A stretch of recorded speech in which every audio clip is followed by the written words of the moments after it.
Ask me anything. What happens if I do the One Punch Man? Saitama's workout. You know the workout. 100 push-ups, 100 sit-ups, 100 squats, and a 10-kilometer run every single day. No rest days, no excuses.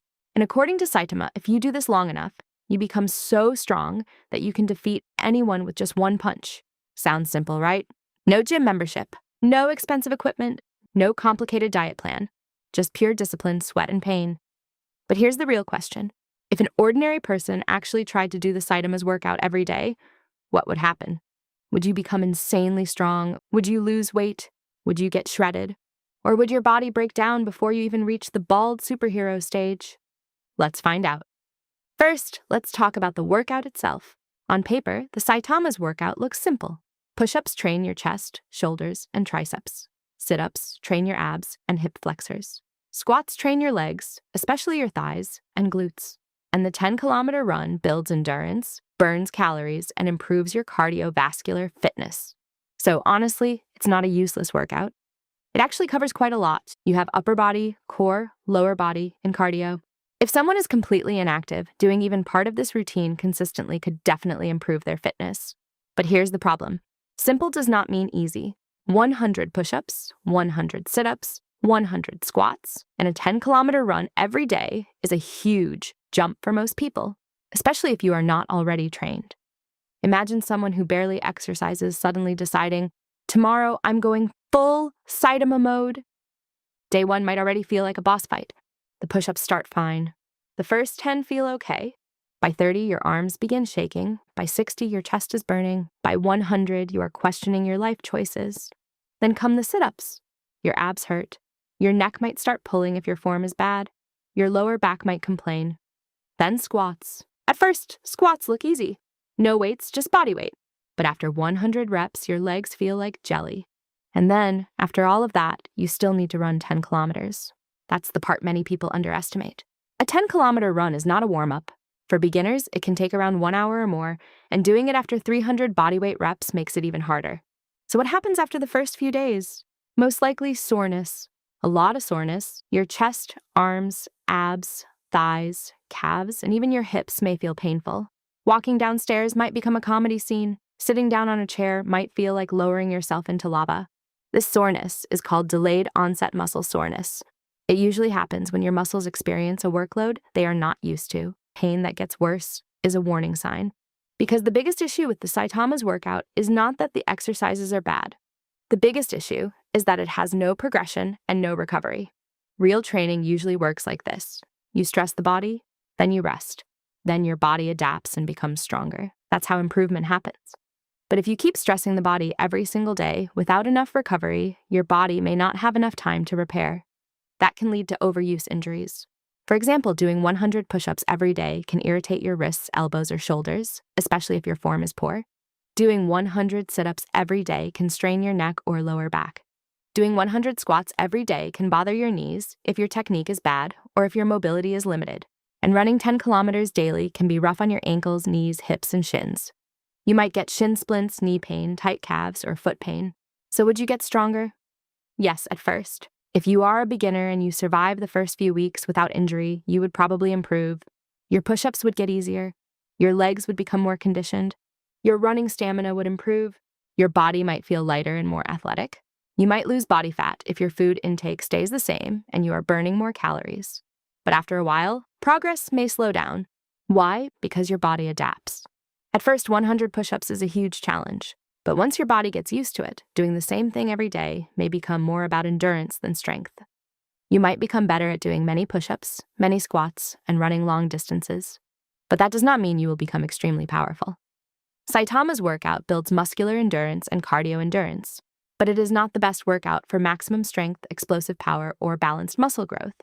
For example, there is no pulling movement, no pull-ups, no rows, no back training. That means your chest and front shoulders get a lot of work, but your back may be neglected.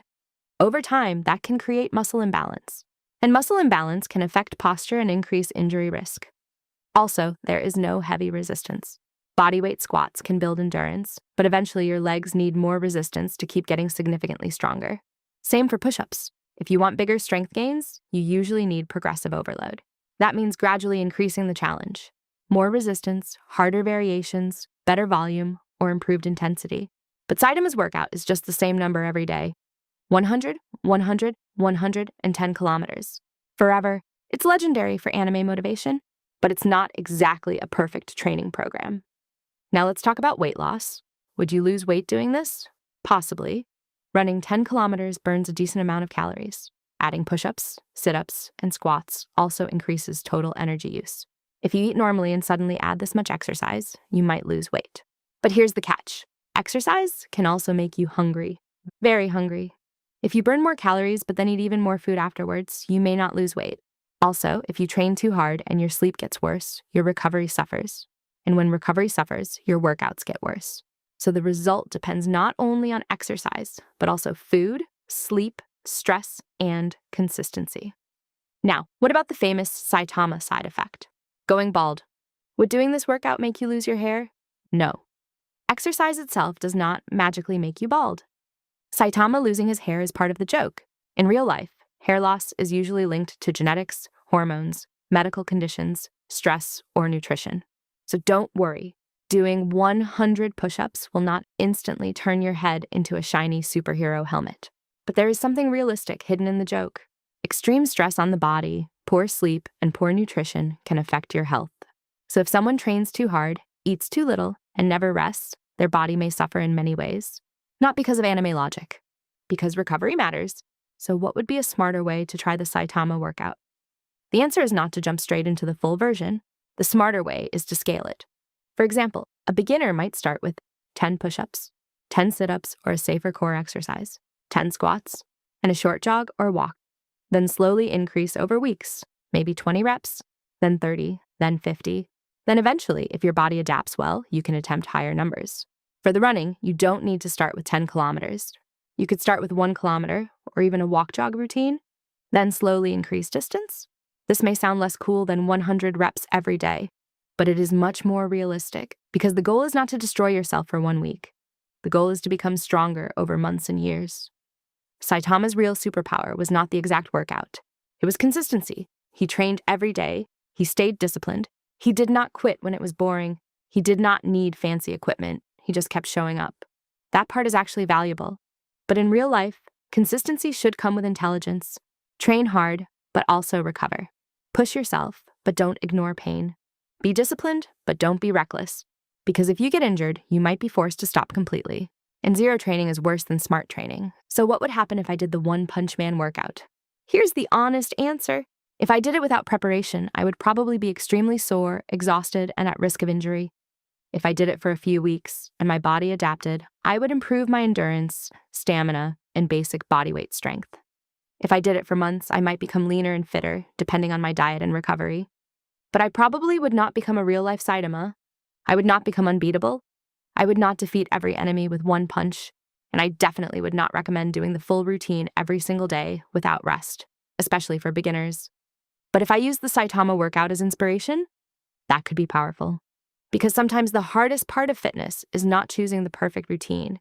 It's starting, it's showing up, it's doing the work even when nobody's watching. So maybe the real lesson is not do exactly 100 push-ups, 100 sit-ups, 100 squats, and 10 kilometers every day. Maybe the real lesson is pick a challenge, start at your level, stay consistent, recover properly, and become a little stronger than yesterday. You may not become One Punch Man, but you might become the strongest version of yourself. And honestly, that's already a pretty good origin story. Thanks for watching Ask Me Anything. Don't forget to like and subscribe and leave your questions or topic ideas in the comments. I'll randomly pick one to answer in a future video.